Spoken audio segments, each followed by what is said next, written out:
Guys welcome back to my mini vlog. तर कशा आहेत सगळे? तर चला, आज होते आपल्याकडे ज्योती आणि दीपपूजन.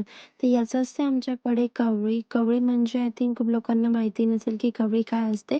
चला तर लेटेड बी आपल्या कामाला सुरुवात करूया, कारण आज भरपूर सारे कामं आहे. सर्वात आधी तर मी तळण्याची कामं कंप्लीट करून टाकले.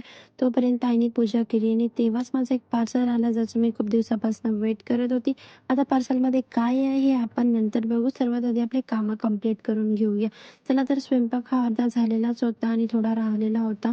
आय थिंक आम्ही 9 वाजतापासून स्वयंपाकाला लागलो होतो आणि 1 वाजेपर्यंत तर स्वयंपाकच व्हायचा होता. मग मी म्हटलं चला आता वडे बनवून घेऊन घेऊया. वडे मला खूप जास्ती आवडते आणि भजीसुद्धा. चला तर मग देवाचं ताट सजवायला आईने सुरुवात केली आणि तोपर्यंत मी दुसरे कामं केली. म्हणजेच मी भजी काढायला लागले. भजीचं सर्व आधीच मी बनवून ठेवलेलं होतं आणि फक्त टाकायचेच होते, कारण भजी हे गरम गरमच छान वाटते ना.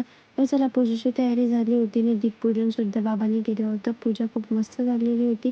आणि कवळी म्हणजे हेच की पूर्ण जेवण एकसाथ जमा करायचं आणि त्याला छान असं कालवायचं, आणि हे आहे ते कवळी.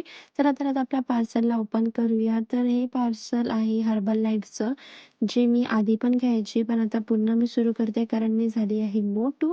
तर लेट्स सी काय इफेक्ट होतो याचा. भेटूया आपण नेक्स्ट ब्लॉगमध्ये. Bye bye.